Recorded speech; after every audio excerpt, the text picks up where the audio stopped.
Sasha Coleman stood in Atlanta's humid courtroom, wrists cuffed, glaring at Officer Travis Hargrove. He smirked, mocking her as a loudmouth troublemaker over a parking ticket, while the judge yawned. Everyone pegged her as helpless. Case dismissed, cuffs off. Hargrove hissed a vile slur, venom dripping. She met his stare, unshaken, her calm masking a secret. She was an NSA elite, not some nobody. This spark would torch his world, a war he'd never see coming. What would she unleash next? Before we dive in, tell us where you're watching from, and if you stand for justice, hit like and subscribe, because tomorrow's explosive episode is one you can't miss. Sasha Coleman stepped out of the Fulton County Courthouse into Atlanta's thick, muggy heat, her pulse still thrumming from the courtroom clash. The late March sun beat down, glinting off glass towers, but her mind churned darker thoughts. She adjusted her simple navy blazer, smoothing the fabric over her lean frame, and headed toward the parking lot 3 blocks away. Her cover as a civilian held tight, a carefully crafted alias built over months to infiltrate a corruption ring festering in the city's police force. Officer Travis Hargrove was her target, a hulking figure with a buzz cut and a sneer she'd already memorized. His slur still echoed in her ears, a jagged blade of hate she'd turned back on him. She'd come to Atlanta posing as an office clerk, her real mission buried deep. Unravel a network of cops framing black drivers for cash, with Hargrove as the linchpin. The parking ticket was her bait, a chance to test his arrogance in court. And he'd bitten hard. Now, dismissed or not, she knew he wouldn't let it slide. She crossed Peachtree Street, weaving through honking traffic, her sharp brown eyes scanning every face. At 34, with a decade in the NSA under her belt, she trusted her instincts, and they screamed trouble. Her car, a modest grey sedan, sat where she'd left it, legally parked in a metered spot near a coffee shop. She slowed, fishing for her keys, when a glint caught her eye. A tow truck's yellow claw gripped her rear bumper, hoisting the vehicle skyward. She sprinted forward, shouting at the driver, a scrawny guy in a stained cap who barely glanced her way. He waved a clipboard, muttering about an expired meter, but she'd paid for 2 hours just that morning. Then she saw it, wedged under. The wiper, a crumpled note scrawled in black ink. "Stay in line," it read, the words sloppy but deliberate. Her stomach tightened. This wasn't random. She snapped a photo of the truck's license plate as it rumbled off, her car dangling like a trophy. Backtracking to the precinct's towing records later that evening, she hacked in from a burner laptop at a noisy diner, her fingers flying over keys. The order traced to Hargrove's unit, a petty jab from his cronies to flex their muscle. She smirked, sipping lukewarm coffee. If they thought this would scare her, they'd misjudged her resolve. She filed an online complaint with the city, detailing the illegal tow and naming Hargrove's squad, keeping her tone indignant, but civilian clumsy. Let them think she was just a stubborn clerk with a grudge. She finished at 11, the diner's neon buzz fading as she walked home through Atlanta's shadowy streets, her low heels clicking on cracked pavement. Her apartment, a 4th-floor walk-up in Midtown, was a Spartan cover. 1 bedroom, a thrift store, couch and a kitchenette she rarely used. She locked the door, double-checking the deadbolt, and sank into a chair, replaying the day. The complaint would sting Hargrove's ego, maybe push him to slip up. She drifted to sleep, lulled by the hum of traffic below, confident she'd stayed off their radar. Then at midnight, a shrill buzz jolted her awake. The intercom screeched, insistent, like a wasp trapped in a jar. She stumbled to it, pressing the button, her voice groggy. No answer, just static. A fist pounded her door, heavy and rhythmic, shaking the frame. She peered through the peephole, breath-catching. 2 cops in crisp uniforms loomed outside, badges glinting under the hall's flickering light. One, a wiry guy with a shaved head, barked her name, demanding she open up. A noise violation, he claimed, his tone clipped and hostile. She hesitated, knowing her apartment had been silent all night. No music, no TV, nothing to justify this. She cracked the door, keeping the chain on, and asked for a warrant. The second cop, stocky with a patchy beard, sneered, slamming his shoulder into the wood. The chain snapped like cheap wire, and they barged in, boots thudding on her, scuffed hardwood. She stepped back, hands raised, playing the startled civilian, but her mind raced, cataloguing every move. The wiry one grabbed her arm, twisting it behind her back, while the stocky one shoved her face first into the wall, her cheek grinding against peeling paint. "You like making trouble?" he growled, his breath hot with tobacco. They cuffed. Her wrists, the metal biting into her skin, and laughed, low and guttural, about teaching her a lesson. She recognized their badges from Hargrove's precinct, his stench all over this. They ransacked her place, flipping the couch, smashing a lamp, scattering papers she'd staged as props, fake bills, a grocery list. She stayed quiet, letting them think she was cowed, but her pulse steadied. She'd trained for worse in NSA black sites, faced interrogators who'd make these clowns flinch. The cuffs were standard issue, no match for the lockpick she kept taped under her watchband. As they rummaged, she flexed her wrist, easing the thin steel free. The wiry cop turned, barking at her to sit, but she was already moving, twisting, the pick into the lock. Click. The cuffs fell to the floor with a soft clank, drowned by the stocky one kicking over her coffee table. She stood, hands loose, as they spun to face her, eyes widening. "How the hell?" the wiry one sputtered, lunging. She sidestepped, grabbing his arm and slamming him into the wall, her knee driving into his gut. He crumpled, wheezing, while the stocky one swung a fist. She ducked, shoving him into the couch wreckage, and bolted for the door. They scrambled after her, cursing, but she was down the stairs and into the night before they hit the landing. Her heart pounded, adrenaline sharp as she melted into an alley, crouching behind a dumpster. Sirens wailed in the distance, but they faded fast. She caught her breath, fury replacing fear. Hargrove hadn't just towed her car, he'd sent his dogs to break her. The trashed apartment was a message, the cuffs a flex of power. She pulled her burner phone from her pocket, texting Marcus Tate, her NSA partner. First move made. They hit hard. His reply buzzed back, "Watch your six. Hargrove's crew doesn't play small." She nodded to herself, the night swallowing her silhouette. The complaint she'd filed had poked the bear, and this was his raw. She'd expected pushback, but not this fast, not this raw. Her cover held, barely, but the stakes had spiked. Hargrove thought he'd scared her off, that she'd slink away, tail between her legs. He didn't know she thrived in chaos, that every bruise fueled her. She slipped through back streets, plotting her next step. The toe was a jab, the raid, a punch. But she'd hit back harder. She'd dig into his files, expose his dirt, make him regret ever crossing her path. Her apartment was a wreck, her wrists raw, but she felt alive, electric. This wasn't just a mission now, it was personal. Hargrove's crew had drawn first blood, thinking they'd won the round. They didn't see the storm brewing, the one she'd unleash with cold, calculated wrath. She vanished into Atlanta's underbelly, a ghost in the dark, ready to turn their game into her battlefield. Sasha Coleman patched the gash on her arm with a makeshift bandage, the sting of glass fading under a slow burn of fury. She'd spent the night in a cheap motel off Ponce de Leon Avenue, her trashed apartment now a crime scene she couldn't return to. Dawn painted Atlanta's skyline in muted gold, but her mood was black as tar. The raid had been Hargrove's doing, a sloppy retaliation for her complaint, and she'd make him pay. She showered off the grime, her short braids dripping as she pulled on a fresh hoodie, blending into the city's early bustle. Her burner phone buzzed with a new plan: hit internal affairs, turn Hargrove's own system against him. She took a MARTA bus downtown, the rumble of wheels steadying her nerves, and strode into the IA office on Baker Street by 8. The clerk, a tired woman with grey streaks in her bun, barely looked up as Sasha spun a tale of harassment, her voice shaking just enough to sell the scared citizen act. She named the 2 cops from the raid, described their brutality, and dropped a fake tip she'd cooked up.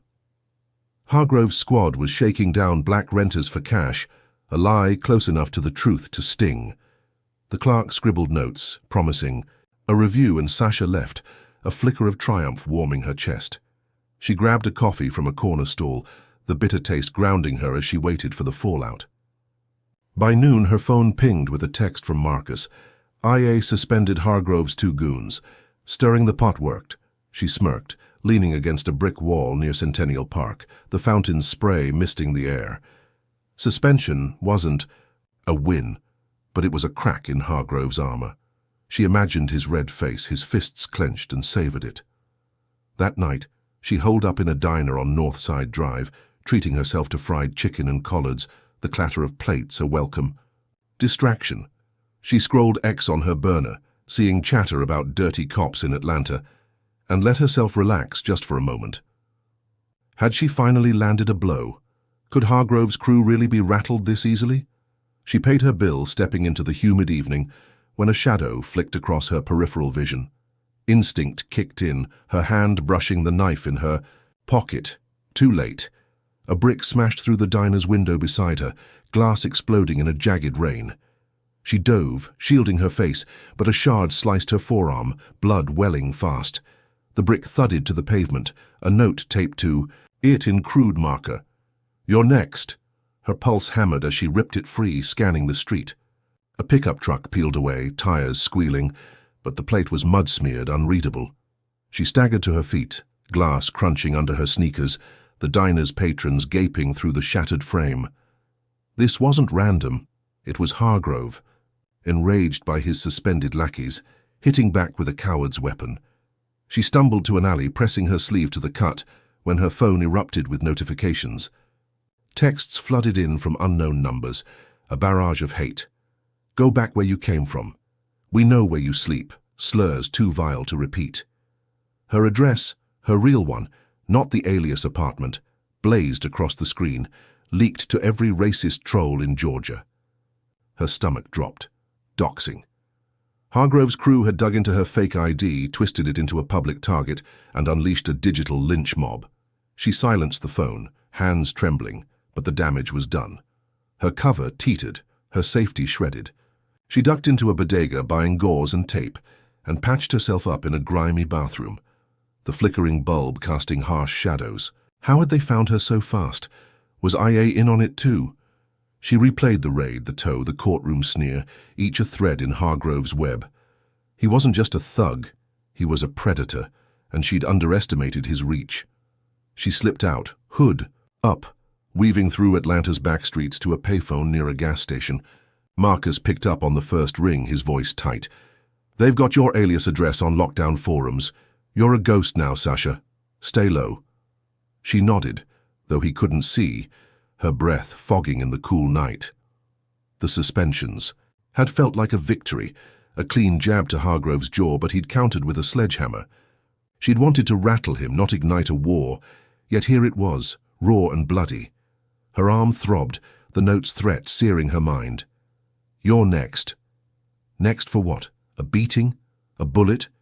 She ditched the payphone, melting into the shadows of a martyr station, her mind racing. She'd pushed Hargrove, and he'd pushed back harder, turning her into prey. But she wasn't prey. She was a hunter, trained to outlast monsters like him. She'd hit IA again, dig deeper, find the dirt to bury him. This wasn't over, it was just starting. Her false victory had crumbled, replaced by a grim resolve. Hargrove thought he'd scared her off, that a brick and some texts would break her. He didn't know she'd faced worse in deserts and war zones, that every scar made her sharper. She'd turn his hate into his noose, but first she had to survive the night. The city pulsed around her, alive with danger, and she moved through. It, a phantom fueled by rage. Drop a 1 in the comments if you think Hargrove's gone too far already. Hit like if you're rooting for Sasha to fight back, and subscribe if you're ready to see this corrupt cop crumble. How far will Hargrove go to silence her? And what Sasha got up her sleeve to flip the script? Sasha Coleman sat in a dingy motel bathroom, stitching the gash on her arm with a needle and thread from a travel kit.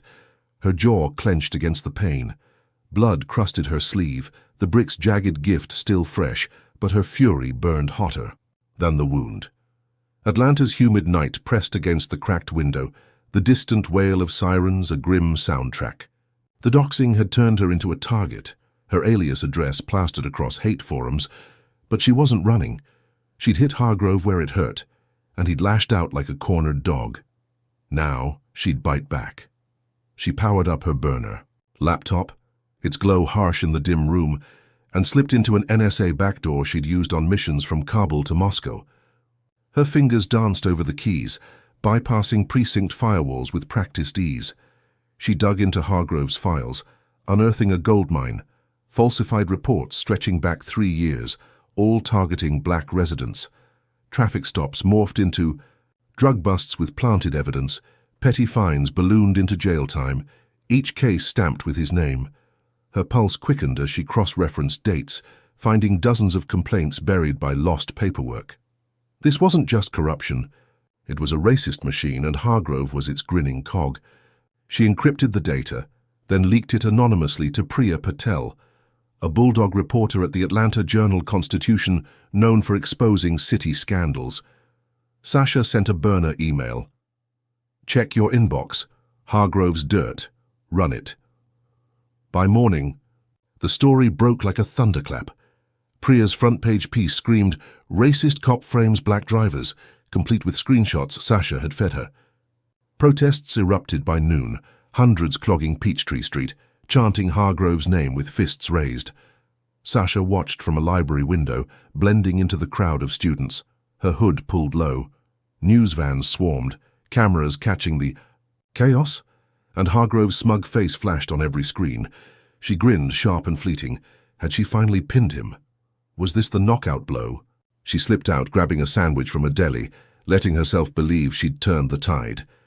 The city buzzed with outrage, Twitter ablaze with justice for Atlanta, and she felt the weight lift just for a moment. Then, at dawn the next day, hell broke loose. She'd crashed on a cot in a friend's basement, an off-the-grid spot Marcus had vouched for, when a deafening crash shattered her sleep. The door splintered, boots thundered down the stairs, and SWAT burst in, black rifles glinting under tactical lights. She rolled off the cot, heart slamming, but a gloved fist cracked her jaw, sending her sprawling. "Cyber-terrorist," a voice bellowed, and she tasted blood as they zip-tied her wrists, yanking her to her feet. Her vision swam, but she clocked their gear, Atlanta PD, SWAT patch, Hargrove's stench all over it.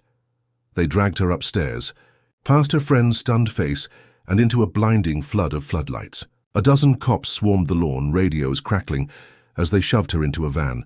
She caught snippets. Hacked precinct servers, threat to public safety.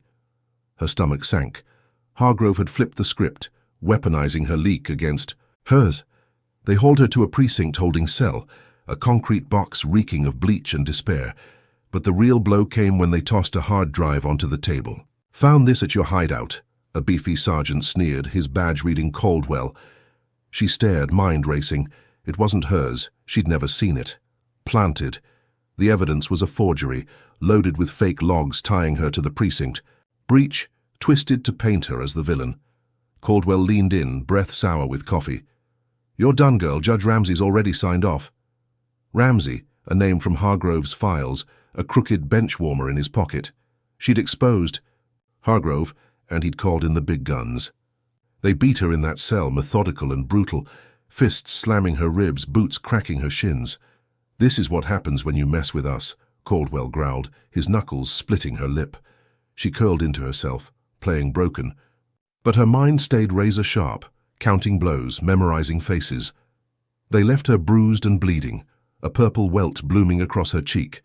But her alias held. They didn't know Sasha Coleman was NSA, just some clerk who'd poked the wrong bear. She slumped against the wall, pain searing every breath, but her brain churned. The protests had rattled Hargrove, the leak had burned him, and he'd countered. With a sledgehammer, a rigged arrest, a frame-up, a judge's gavel already swinging. She'd thought she'd cornered him, that the city's fury would bury him, but he'd turned her weapon into his shield. Her cover teetered, her body ached, but she wasn't out. She'd trained for this, survived worse in black site dungeons where screams didn't echo. Hargrove thought he'd caged her, that this cell was her grave. He didn't see the storm building, the one she'd unleash when they least expected. Then she spat blood onto the floor, a red smear against grey concrete, and let her eyes drift shut. The media firestorm had been her jab, and this was his uppercut. But she wasn't down. She was coiling, waiting. How had he moved so fast? Who else was pulling strings?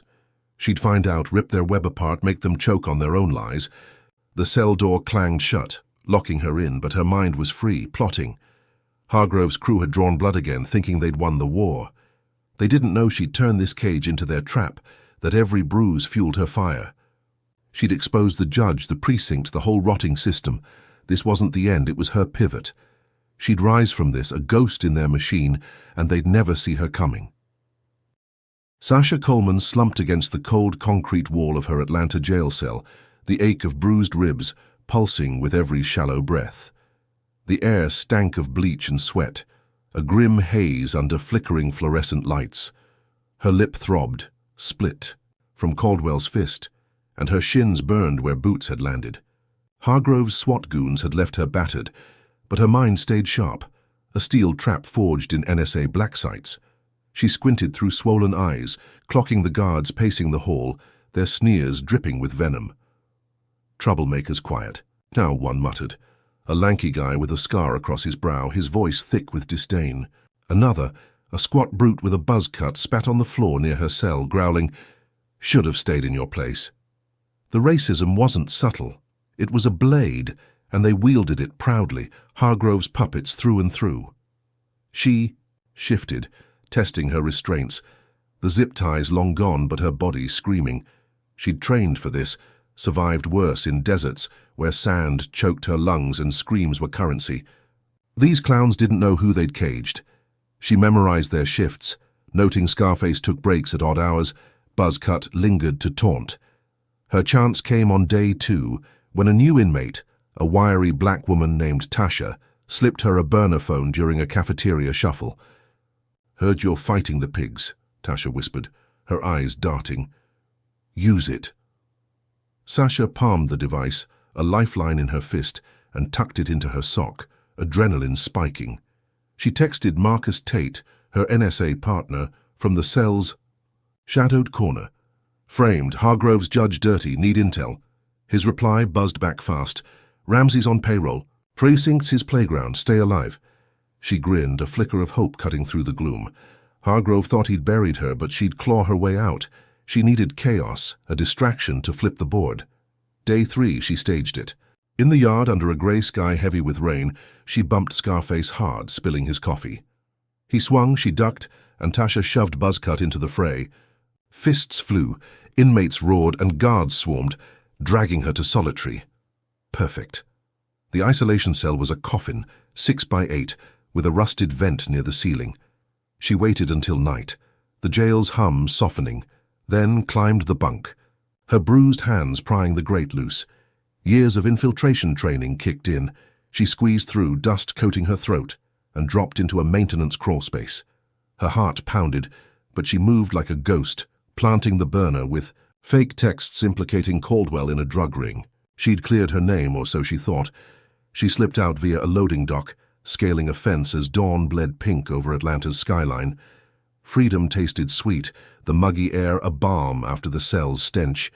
She'd outsmarted them, turned, their cage into her escape hatch.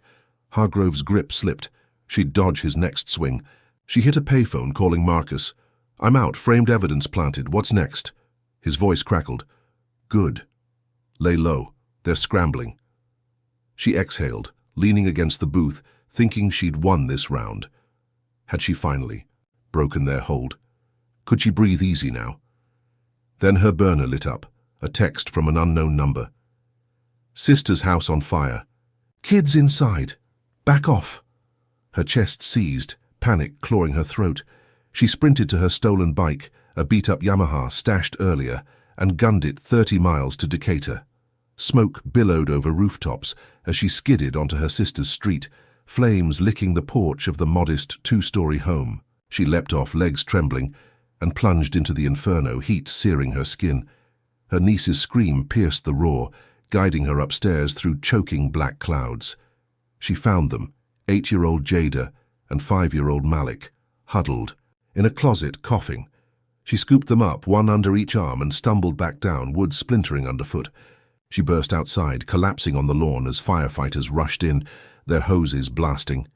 Her lungs burned, her eyes streamed, but the kids were safe, clinging to her. She scanned the chaos, spotting a gas can near the driveway, its cap stamped, with Hargrove's precinct logo.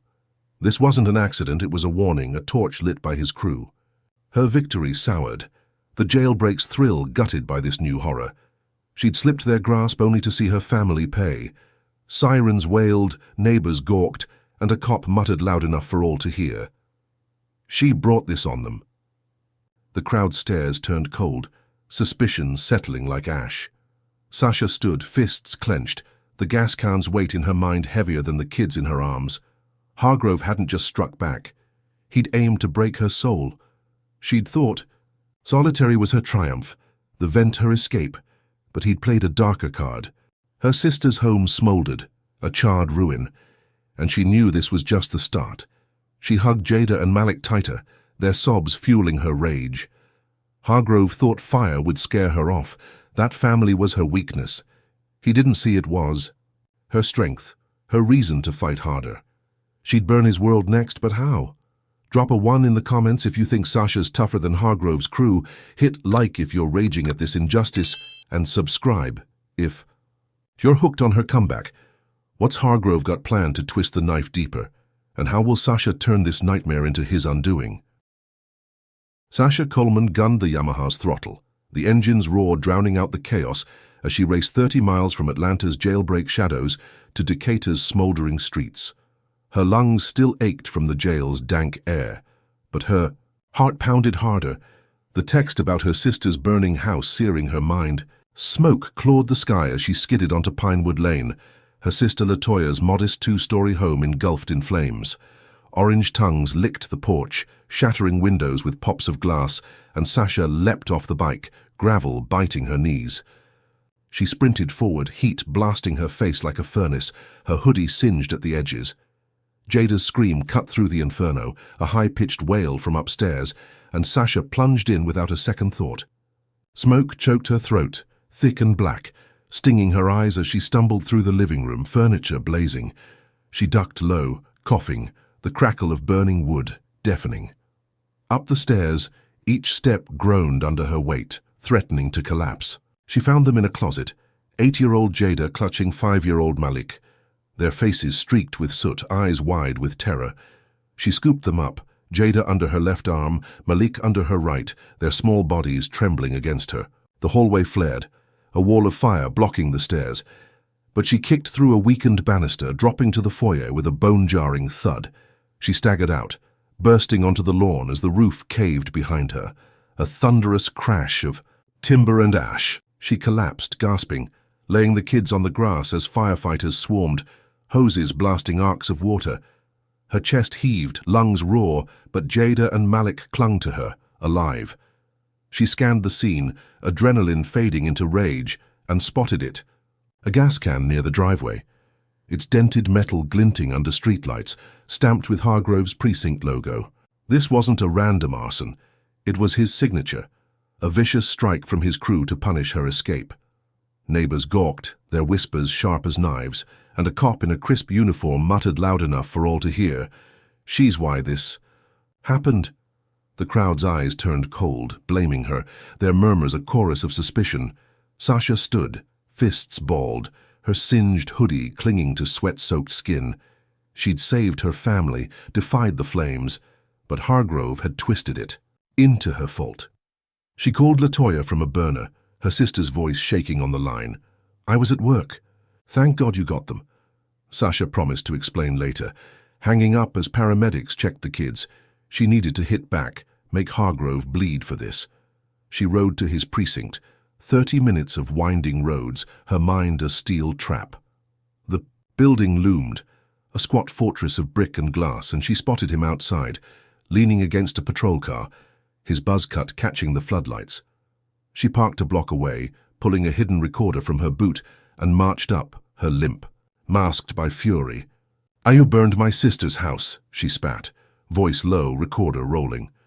Hargrove smirked, his broad shoulders shrugging. "Prove it, sweetheart. Accidents happen." His denial dripped with smugness, but his eyes flickered, a tell she'd seen in liars from Baghdad to Bogota. She kept him talking, prodding his ego. "You're slipping, Travis, everyone knows." He laughed, a harsh bark, and leaned closer, breath sour with mint gum. "You're nothing. Keep running your mouth, see what happens." She backed off, slipping the recorder into her pocket. and uploaded the clip to a dark web server Marcus monitored. By morning, it went viral, shared by activists on X, the hashtag Danch and Hargrove Burns trending. His smug voice echoed online, protests reigniting outside the precinct, banners waving in the muggy air. She watched from a gas station across town, pumping fuel into the bike, a grim smile tugging her cracked lips. Suspension hit Hargrove that afternoon, the chief's press conference stiff and forced. Officer Hargrove is off duty pending review.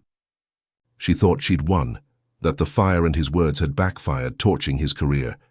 She grabbed a motel room, crashing on a lumpy mattress, exhaustion pulling her under. Had she finally cracked him? Was this the tipping point? Then at dusk, her burner buzzed, Marcus's number flashing. CPS took Jada and Malik. Unsafe conditions. Court order. Her stomach plummeted, sleep evaporating. She called LaToya, who sobbed. They came an hour ago, said I'm unfit because of the fire. Judge Ramsey signed it. Ramsey, Hargrove's pet judge, the same one who'd framed her. She punched the wall, knuckles splitting, blood trickling onto the faded carpet. Hargrove hadn't just burned the house. He'd bribed Ramsey to rip her family apart. The kids were in foster care now, snatched by a system he'd rigged, a counterpunch more ruthless than the flames. She'd saved them from fire, only to lose. Them to his ink and paper. Her viral clip had stung him, forced his suspension, but he'd struck deeper, targeting her heart. She paced the room, boots scuffing the floor, replaying his smirk, his taunt. He thought this would break her, that losing Jada and Malik would make her fold. He didn't know she'd faced warlords who'd taken more, and still lost. She'd saved them once, pulled them from hell, and she'd do it again. The precinct's suspension was a feint, a distraction while he played dirtier. She sat on the bed, hands trembling, and texted Marcus, "Ramsey's next. Get me his dirt." Her victory had been a mirage, swallowed by this new nightmare. Hargrove's crew didn't fight fair, they fought to destroy. She'd exposed him, thought she'd caged him, but he'd slipped free, claws sharper than ever. Her sister's wails echoed in her mind, fueling a rage that burned hotter than the fire. She'd get the kids back, dismantle Ramsey, make Hargrove choke on his own game. This wasn't over. It was war, and she'd wage it with every ounce of her soul. Sasha Coleman stood in the muggy Atlanta dawn, her boots planted on the cracked pavement outside the Fulton County Courthouse, her bruised hands clenched into fists. The loss of Jada and Malik to CPS gnawed at her gut, a raw wound Hargrove's. Rigged judge had sliced deeper with every passing hour. She'd saved them from flames, only to watch them vanish into a system he'd twisted against her. Enough. She rallied a protest, her burner phone buzzing as she texted allies from Atlanta's activist circles, her voice a whisper in their ears. Today noon, bring the noise. By 11, the crowd swelled, hundreds spilling onto the courthouse steps, their chants rising like a storm. No justice, no peace. Hargrove's got to cease. Signs bobbed in the humid air, sharpied with fury. Stop racist cops. Free. The kids. Sasha blended in, hood up, her split lip hidden behind a scarf, her eyes scanning for cops. She turned Hargrove's suspension into a rallying cry, his viral smugness now a bullhorn for the city's rage. She slipped Marcus a USB drive as the crowd roared, her voice low. Clan-linked gang ties, Hargrove's in deep, get it to the feds. He nodded, vanishing into the throng, his lanky frame swallowed by waving fists. She dug into Hargrove's files after the fire, found payments from a white supremacist crew called the Sons of Liberty, a name that curdled her stomach. The evidence was ironclad. Bank transfers, coded emails, photos of Hargrove shaking hands with a tattooed thug in a back alley. She'd handed Marcus the keys to his coffin, and he'd run it straight to an FBI contact in D.C. By dusk, the raid hit. TV screens across Atlanta blazed with chopper footage, agents in black vests storming Hargrove's suburban split level, his wife screaming on the lawn as they hauled out boxes. He perp-walked in cuffs, head bowed, his buzz cut glinting, under floodlights. Sasha watched from a dive bar 10 miles away, nursing a soda, the sticky counter cool under her palms. The news ticker scrolled, "Officer Hargrove arrested in corruption probe." She grinned, a fierce slash across her battered face. Had she finally nailed him? Was this the end of his reign? The bar's patrons cheered, bottles clinking, and she let herself believe it just for a heartbeat. The protests had shaken the city, the evidence had landed, and Hargrove was in a cage. She stepped outside, the night air thick with magnolia, and exhaust, her chest lighter than it had been in weeks. Then at 2 a.m, the world exploded. She'd crashed in a new motel, a roach-infested hole off I-85, when a blast hurled her from the bed, the wall caving in a shower of plaster and flame. Her ears rang, a high-pitched whine drowning the crackle of fire as she scrambled across the floor, glass slicing her palms. The room spun, smoke choking her lungs, and she crawled to the window, shattering it with a chair. She tumbled onto the parking lot, asphalt scraping her knees, and staggered up, coughing blood. Her bike was a twisted wreck, flames licking its frame, and a note fluttered from the rubble pinned under a brick. "We own this city." Her gut twisted. Hargrove's gang, the Suns, hadn't folded. They'd struck back harder, deadlier. She stumbled to a payphone, dialing Marcus, her voice hoarse. "Bomb. They hit me." He cursed, static crackling. "Feds nabbed Hargrove, but Councilman Victor Reese runs the Suns. He's untouchable." Reese, a name from the files, a slick politician with a penthouse and a smile that hid fangs. She hung up, her hoodie smoldering, and limped into the shadows, the motel a bonfire behind her. By morning, news channels spun a new lie. Local. Woman bombs motel in gang war. Her face, grainy from a hacked camera, plastered every screen, labeled a terrorist. Hargrove's crew had flipped the script, framing her as the monster while he sat smug in custody. The FBI raid had stung. The protest had roared, but Reese countered with a blast that nearly killed her and a smear that turned Atlanta against her. She'd thought Hargrove's arrest was the endgame, that the city's fury would bury him, but his network flexed deeper claws. She hid in a storm drain, water sloshing around her ankles, her breath fogging in the damp chill. The explosion replayed in her mind, the note's threat, a branding iron on her resolve. "We own this city." Not yet, they didn't. She'd rallied the streets, handed the feds a win, but Reese had torched her victory, painting her as the villain. Her ribs ached, her hands bled, but she wasn't broken. She'd faced cartels who'd bombed villages, dictators who'd gassed streets. This was just another war. Hargrove thought cuffs would silence him, that Reese's bomb would end her. He didn't see her rising, a phoenix from the ash ready to burn their empire down. She'd hit the Suns, expose Reese, turn their lies into her weapon. The protest had been her spark, the raid her blaze, but this was their inferno.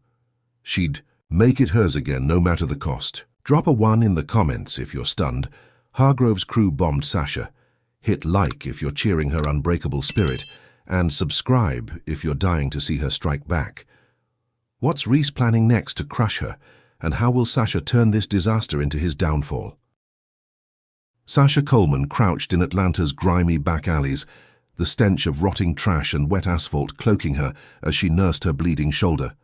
The motel bombing had left her a fugitive, her face plastered on every newsstand as a terrorist, a lie spun by Councilman Victor Reese and his Sons of Liberty. Her ribs throbbed from the blast. Her palms were shredded from glass, but her mind burned with purpose. Hargrove sat in cuffs, but Reese, the real puppet master, had turned her victory into ash. She slipped into a derelict warehouse off Marietta Street, its broken windows gaping like wounds, and patched herself up with a stolen first aid kit, gauze sticking to her sweat-soaked skin.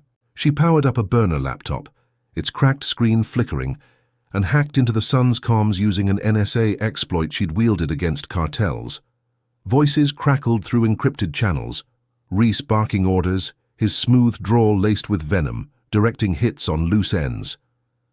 She traced his network, pinpointing a stash house 10 miles north, a rundown garage stuffed with cash and guns. This was her shot. She hot-wired a rusty pickup from a junkyard, the engine coughing to life, and rolled out under a moonless sky, her hoodie pulled tight. The stash house squatted in a maze of industrial lots, its corrugated walls streaked with rust. She cut the headlights, creeping closer, her boots silent on gravel. 2 guards lounged outside, rifles slung low, their laughter grating as they swapped slurs about that black chick on the news. She waited, pulse steady, then struck. A brick to the first guard's skull dropped him cold.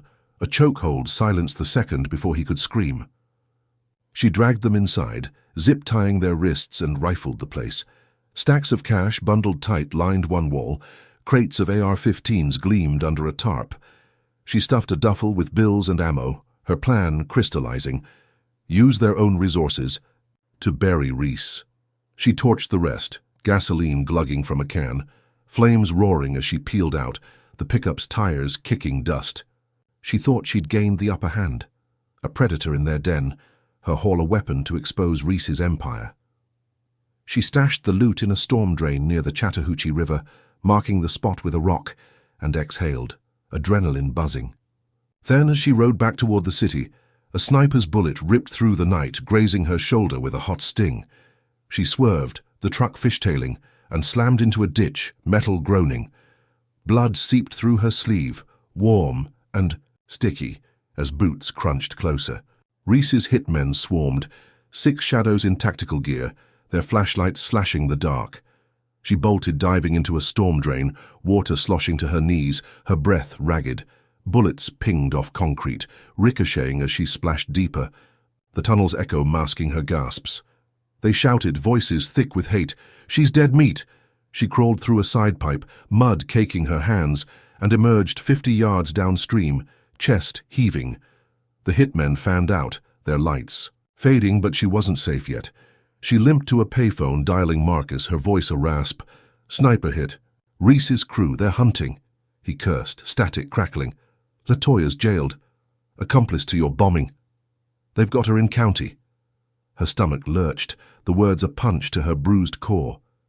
She'd raided their stash, thought she'd turned the tide, but Reese had countered with a venomous twist, framing her sister as a criminal, locking her in a cell 30 miles away.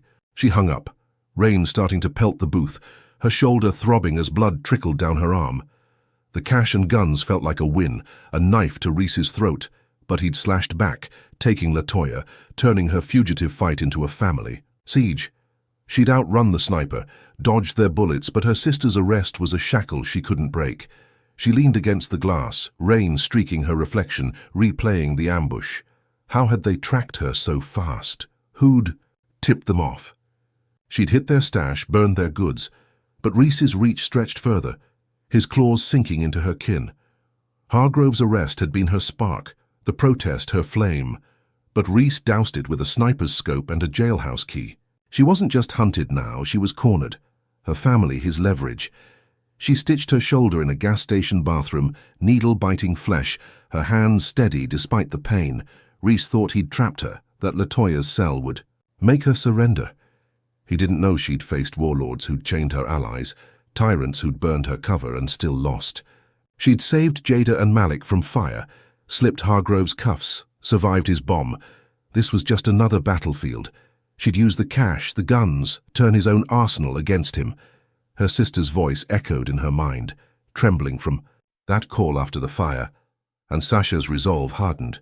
She'd raid Reese's world, expose his filth, free LaToya from his grip. The sniper's graze was a warning, the hitmen a flex. But she wasn't prey. She was a ghost slipping through their net. She ditched the payphone, melting into Atlanta's underbelly, the rain washing her blood into the gutter. Reese had drawn a line, thinking he'd won this round. He didn't see her crossing it, a storm brewing in her wake, ready to drown his empire in its own mud. Sasha Coleman hunched in a crumbling safehouse off Atlanta's old Fourth Ward, the rain's steady drum on the tin roof masking her ragged breaths as she stitched her sniper-grazed shoulder with a trembling needle. Blood oozed from the wound, a crimson thread against her dark skin, but the pain was nothing compared to the gut punch of LaToya's arrest. Reese had locked her sister in county jail, branding her an accomplice to the motel bombing Sasha hadn't caused, a cruel twist to choke her resolve. The safe house, a condemned shack Marcus had scouted, smelled of mold and despair, its peeling walls a faint shield from Reese's hitmen. She gritted her teeth, tying off the suture with a wince, her hoodie stiff with dried mud from the storm. Drain escape. The duffel of cash and guns from the son's stash lay in the corner, a lifeline she'd clawed from their grasp. But it wasn't enough. She needed to hit Reese harder, break his spine. She fired up her burner laptop, its glow, harsh in the dimness, and dug into his financials via an NSA back channel, her fingers flying over keys. Payoffs bloomed on the screen. Shell companies wiring thousands to Reese's accounts, tied to the Sons of Liberty's gun runs. She cross-referenced dates, linking payments to Hargrove's precinct busts that mysteriously fizzled. This was her dagger. Proof Reese bankrolled the corruption. A councilman cloaked in suits and smiles while he fed a racist machine. She encrypted the files, sending them to Marcus with a terse note. Reese's dirt, FBI sting, now. She leaned back, the chair creaking, her shoulder throbbing as she pictured his smug face crumbling. Marcus texted back, "On it. Sting's greenlit." By midnight, the trap snapped shut. FBI agents stormed Reese's gala at a downtown Marriott, a glitzy affair of champagne and tuxedos, their vests stark against the sequins. Sasha watched from a diner across town, the TV above the counter flashing live. Reese in cuffs, his polished grin gone, dragged from the podium mid-speech. The anchor's voice buzzed. Councilman Victor Reese arrested for racketeering linked to extremist gang. She sipped cold coffee, a flicker of relief washing over her bruised body. Had she finally cut the head off this snake? Was LaToya's freedom in sight? The diner's hum faded as she let herself hope. The sting a clean shot after weeks of dodging bullets. Hargrove in jail, Reese nabbed, the sons reeling. She'd turned their cash into her noose. She exhaled, the weight lifting, thinking she'd cracked their empire. Then at dawn, her burner screamed with a new text from Marcus. "Hargrove's out. Technicality. They've got me." Her stomach dropped, coffee spilling as she fumbled the mug. She called him, no answer, just static. Minutes later, a link hit her inbox, a live stream popping up on the laptop. Marcus's face filled the screen, bloodied and swollen, his lanky frame zip-tied to a chair in a dim basement. A masked thug loomed behind, knife glinting, while Hargrove's voice rasped off camera. "Surrender, Coleman, or he's meat." The chat exploded with racist bile, a mob cheering, "Finish him!" Sasha's hands shook, Marcus's screams ripping through her as the blade nicked his throat, blood trickling. She slammed the laptop shut, bile rising, her safe house suddenly a cage. Reese's arrest had felt like victory, the FBI's cuffs a lock on his reign, but Hargrove slithered free, his gang springing him on a judge's whim. They'd taken Marcus, her anchor, her brother-in-arms, and turned her triumph into torture. She paced the shack, boots scuffing splintered wood, replaying the sting. How had Hargrove walked? Who'd pulled the strings? She'd raided their stash, exposed Reese, thought she'd dismantled their core, but they'd countered with a gut-wrenching blow. The live stream looped in her mind, Marcus's pleas a whip on her soul. She'd saved Jada and Malik from fire, slipped SWAT's grasp, survived a bomb, but this was deeper, a wound no stitch could close. Hargrove wasn't just fighting, he was breaking her, piece by piece. She sank to the floor, the duffel's weight mocking her, its cash useless against this. Reese in cuffs, Hargrove free, Marcus bleeding. Her chessboard had flipped and she was in check. She forced herself up, wiping tears with a blood-crusted sleeve, her shoulder pulsing as she grabbed the laptop again. She'd hit Reese, thought. She'd won, but Hargrove's crew played dirtier. Their claws in her family, her team. LaToya in jail, kids in foster care, now Marcus in their grip. They'd stripped her bare, thinking she'd fold. They didn't know she'd faced death squads who'd taken more, tyrants who'd laughed louder and still fallen. She'd saved her niece and nephew, outrun snipers, turned their own guns against them. This was just another wall to climb. She texted a dark web contact, an NSA ghost. "Track that stream, I'm going in." Her counter had landed. Reese's arrest a thunderclap, but Hargrove's reprisal was lightning, striking her heart. She'd free Marcus, bury Hargrove, make them pay in blood. This wasn't defeat, it was her rallying cry. Drop a 1 in the comments if you think Hargrove's a monster for this, hit like if Sasha's grit has you hooked, and subscribe if you're ready for her revenge. What's Hargrove's next move to shatter her, and how will Sasha turn this agony into his grave?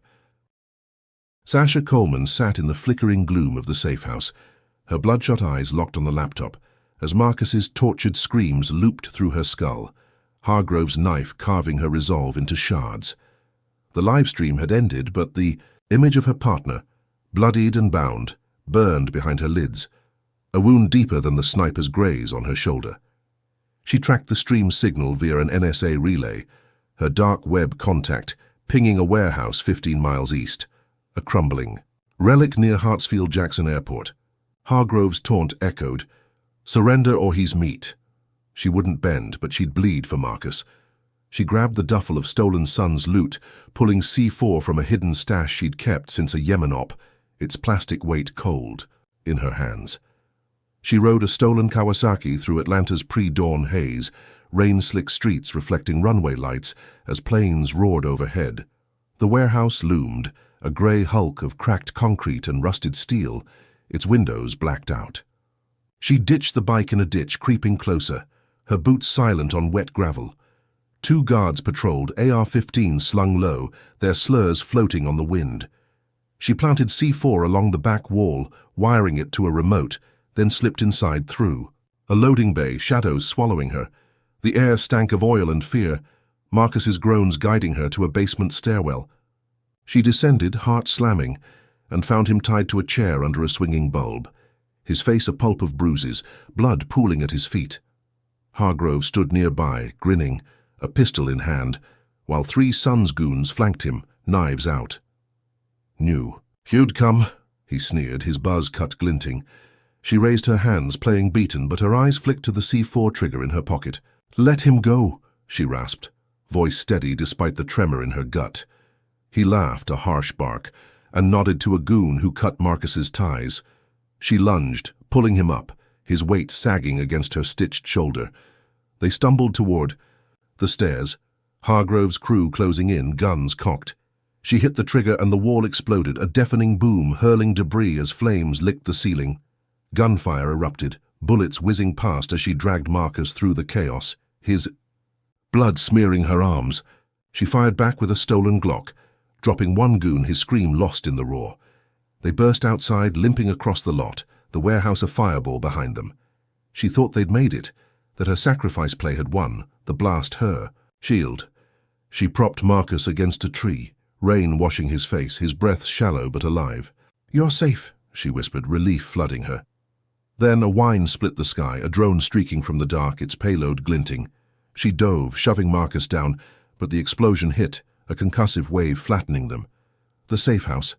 She'd aimed for a shack 2 miles away, erupted in a mushroom of fire and smoke, shrapnel raining. She shielded Marcus, her ears ringing, and felt his chest still under her hands. Blood gushed from a shard in his ribs, his eyes glazing as he wheezed her name. "Sasha." He was gone, her partner, her rock, dead in her arms. She screamed, a raw howl swallowed by the storm, rain mixing with tears on her battered face. Sirens wailed, closing in, and news choppers buzzed overhead, their feeds already spinning. Gang war escalates, terrorist strikes again. Hargrove's allies in the mayor's office had greenlit the drone, a clean-up masked as collateral, pinning her as the mastermind. She staggered up, Marcus's blood soaking her hoodie, her legs shaking as cops swarmed the tree line.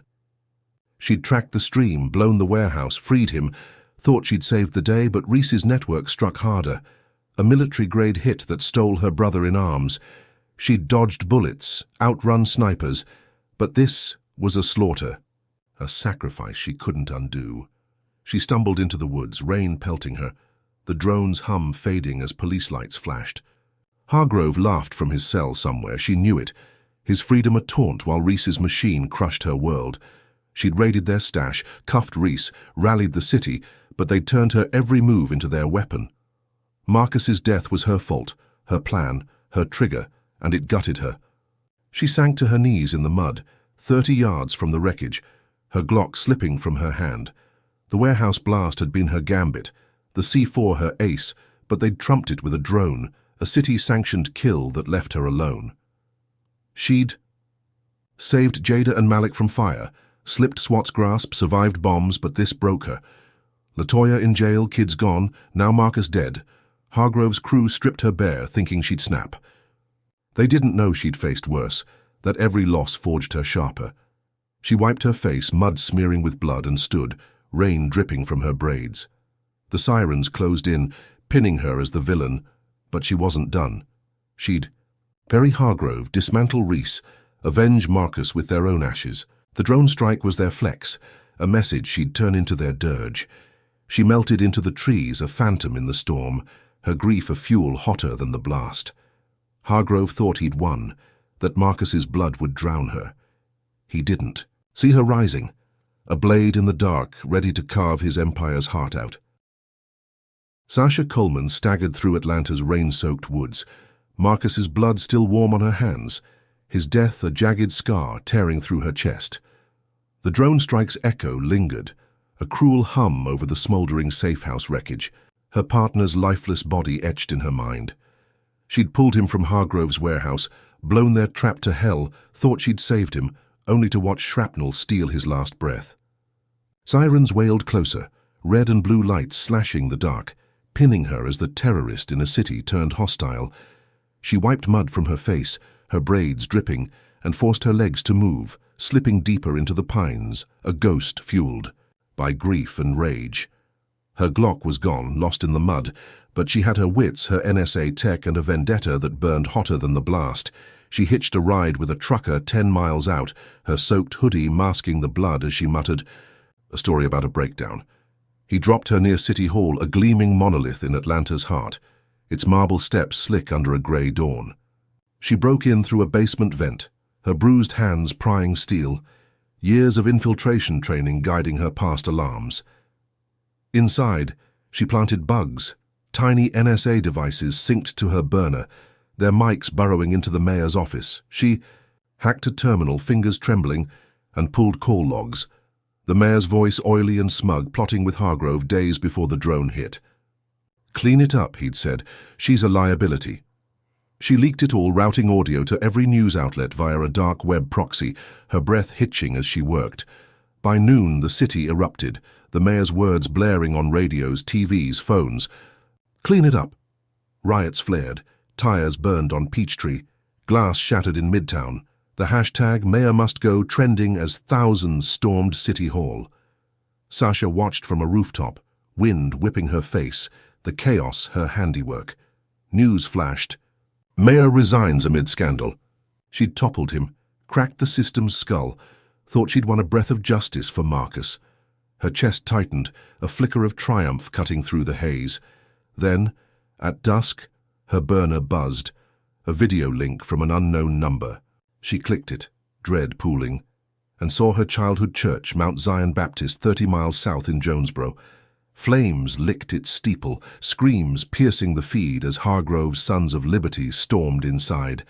Pastor Evans, grey-haired and gentle, the man who'd hidden her after the motel bomb, knelt at the altar begging.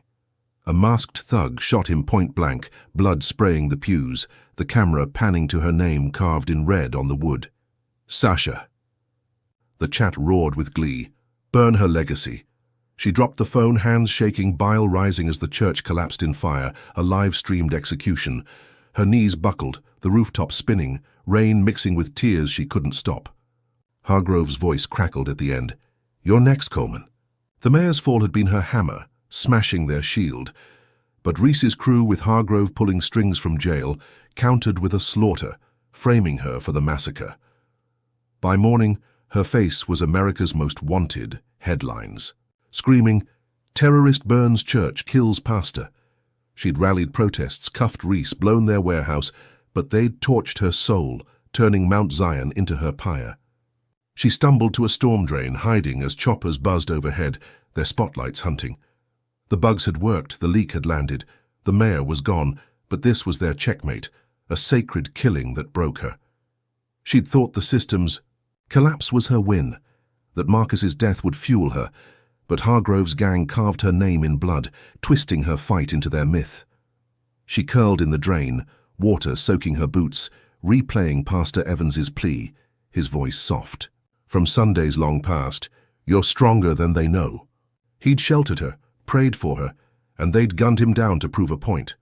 She'd saved Jada and Malik, slipped SWAT, survived bombs and drones, but this gutted her, a wound no training could stitch, LaToya in jail, kids gone.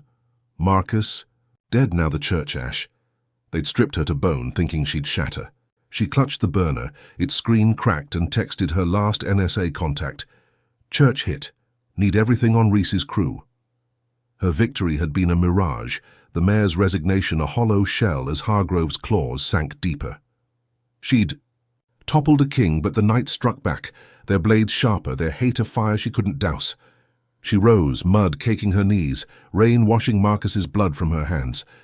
The sirens faded, but the hunt tightened, her name a curse on every tongue. Hargrove thought this would end her, that Pastor Evans's death would snap her spine. He didn't know she'd faced genocides, stared down devils who'd razed villages, and walked away. She'd saved her family, outrun snipers, turned their cash against them. This was just another hell to crawl through. The church's ashes were her breaking point, but not her end. She'd hit Reese's core, expose their filth, avenge Marcus and Evans with a reckoning they'd never see coming. She slipped through the drain, a shadow in the storm, her grief a blade she'd wield. Hargrove's crew had drawn blood again, thinking they'd won the war. They didn't see her sharpening, a storm within a storm, ready to bury them in their own ruin. Sasha Coleman crouched in the dripping shadows of an Atlanta storm drain, the acrid taste of mud and grief coating her tongue as Pastor Evans's execution replayed in her mind, Mount Zion's ashes a fresh wound on her soul. She was hunted, her face branded across America as the church-burning terrorist, Hargrove's Sons of Liberty twisting her fight into their lie. The mayor's resignation had been her spear, piercing their shield, but they'd countered with a massacre, turning her into a pariah. She wiped rain from her cracked burner, its glow faint as she plotted her last stand. Hargrove sat in jail, Reese on bail, their network battered but snarling, and she'd make them choke on it. She tracked their comms, pinpointing an abandoned mill 30 miles west in Carrollton, a rotting husk of brick and steel where Hargrove's crew regrouped. She rode a stolen ATV through back roads, the engine's growl lost in the storm, her bruised hands gripping tight. The mill loomed, its smokestacks jagged against the sky, and she scouted it from a ridge, rain blurring her vision.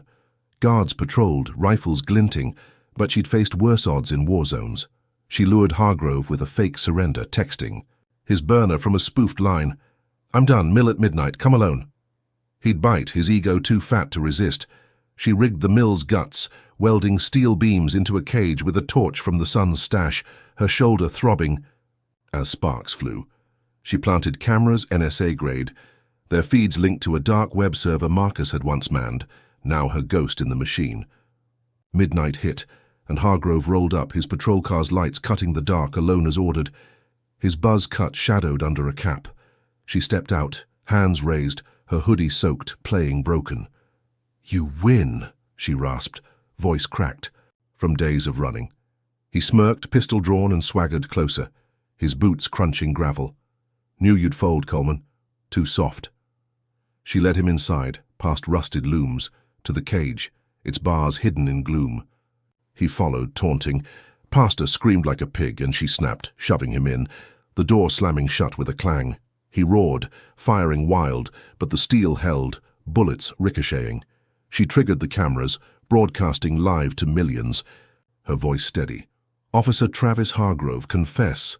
He spat, face red, but she cranked a lever, tightening the cage, metal groaning.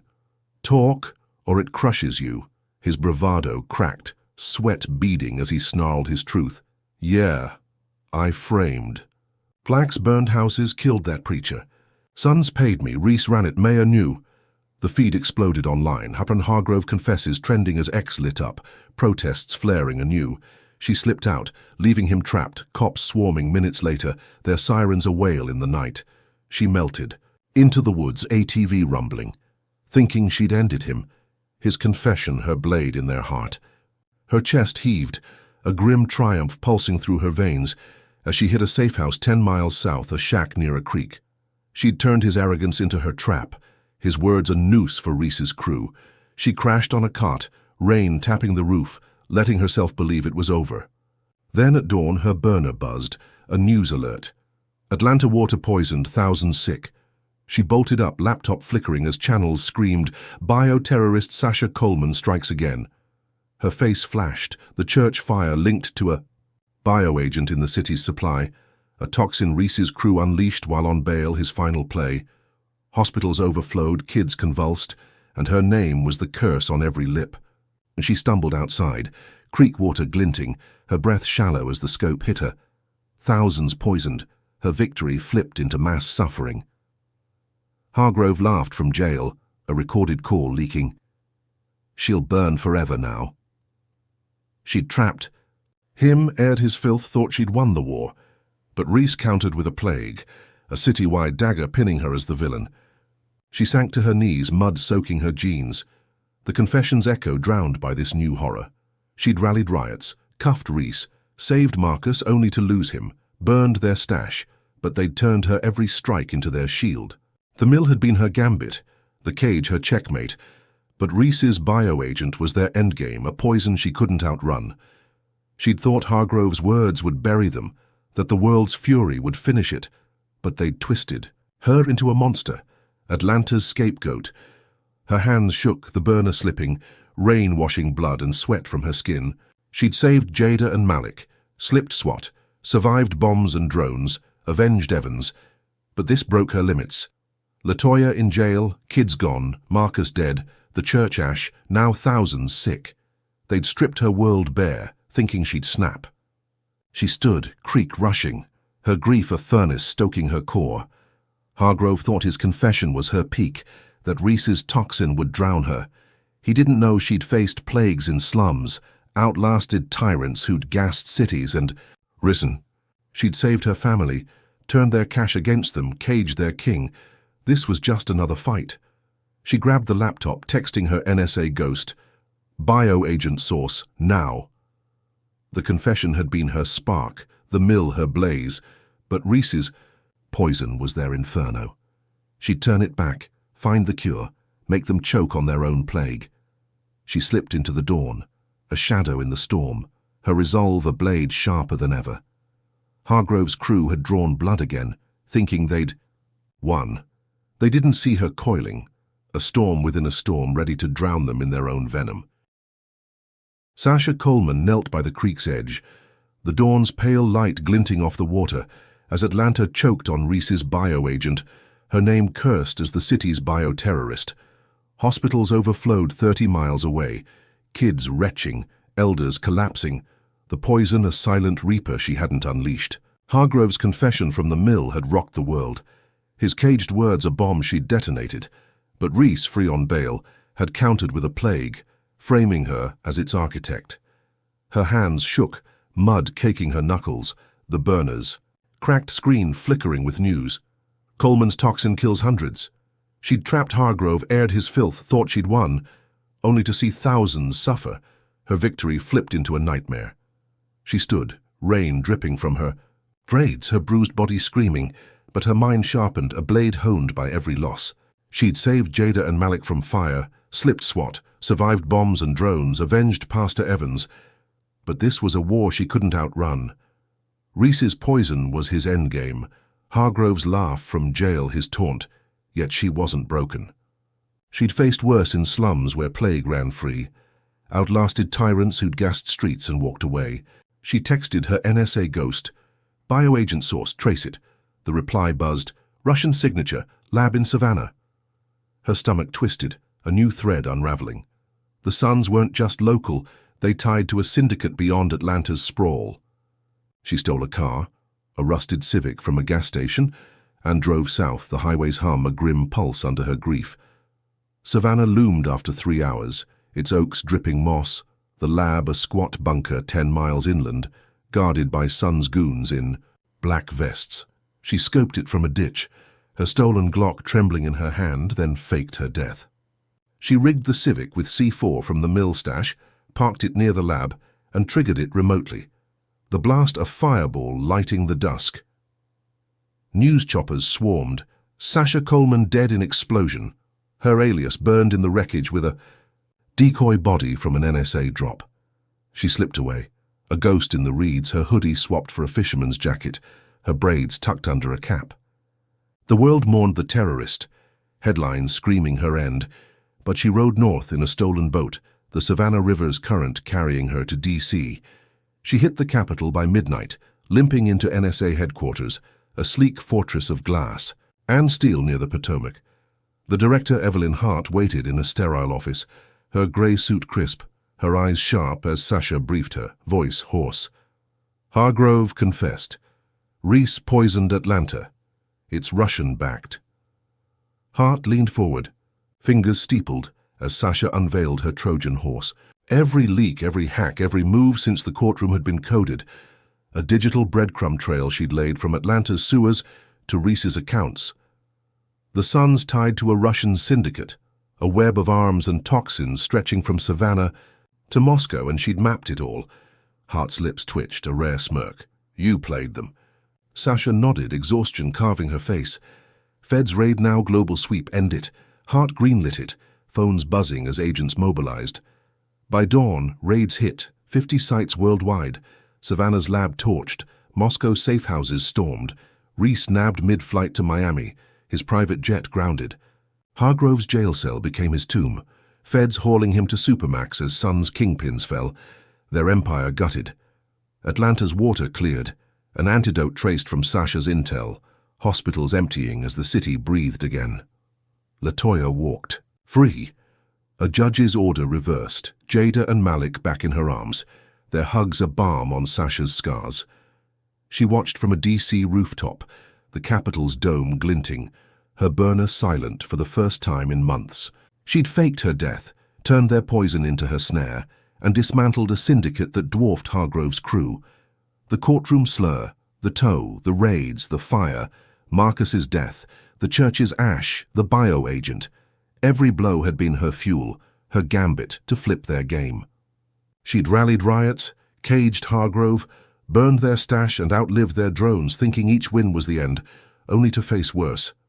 Reese's plague had been their checkmate, her name a curse, but she'd reversed it, a ghost who'd haunted their shadows. Hart's voice echoed from the briefing. Commendation's yours. Pick your next fight. Sasha exhaled, the Potomac's wind cool on her battered face, a rare peace settling in her bones. She'd saved her family, avenged her dead, cleansed a city, and toppled a global ring, all from a parking ticket's spark. Hargrove's mock in court had lit this war, his ignorance her weapon, and she'd stunned them all. She turned to leave, boots scuffing gravel, ready for a shower, a bed, a moment to mourn Marcus and Evans. Then her burner buzzed, a new text from an unknown number. We know you're alive, operative. Her pulse spiked, eyes narrowing as she scanned the rooftops, shadows shifting in the dawn. The syndicate was dead, Reese and Hargrove buried, but a deeper cabal watched, their claws still sharp. She'd thought Atlanta was the end, that her Trojan horse had won the war, but this was a whisper of more, a threat beyond the suns. She pocketed the burner, her jaw tight, the peace vanishing like smoke. She'd saved Jada and Malik, slipped. Every trap turned their poison into her cure, but they'd tracked her, waited. Who were they? How deep did this run? She'd faced cartels, tyrants, plagues, and racists, outlasting them all. And this was just another shadow to hunt. She melted into D.C.'s streets, a phantom in the morning haze, her war far from over. Hargrove's crew had fallen, Reese's, empire ash. But this new foe knew her, saw her, and she'd meet them head-on, a blade in their dark, ready to carve their secrets bare. The saga of Sasha Coleman in police officer mocks black woman in court, unaware. She's a top NSA operative. The court is stunned, offers profound lessons on resilience, justice, and the cost of fighting systemic racism. Sasha's journey teaches us that courage isn't the absence of fear, but the will to push through it. Facing relentless racial injustice, mockery, violence, and betrayal, she never folded, turning each blow into a weapon. Her story underscores the power of intellect. Over brute force, her NSA skills outsmarted a corrupt empire, proving preparation can topple even the mightiest foes. It also reveals the brutal reality of systemic bias, where one slur in a courtroom spirals into bombings and bio-attacks, exposing how deep racism's roots run. Sasha's losses, Marcus, Pastor Evans, her sister's freedom highlight the personal toll of resistance, yet her refusal to break shows that hope can endure the darkest storms. The reversal, faking her death to dismantle a global syndicate, teaches us adaptability. When cornered, she rewrote the rules. Finally, the lingering threat at the end reminds us that justice is a marathon, not a sprint. Victories are fleeting. When power shifts to new shadows, Sasha's tale urges us to stand firm, think sharp, and fight on, no matter the odds. What's your takeaway from Sasha's battle? Drop a comment with your thoughts. Hit like if her grit inspires you. Subscribe for more stories of defiance, and share if you believe justice is worth the fight. Thanks for joining this journey. May you find strength to face your own storms and triumph over every challenge ahead.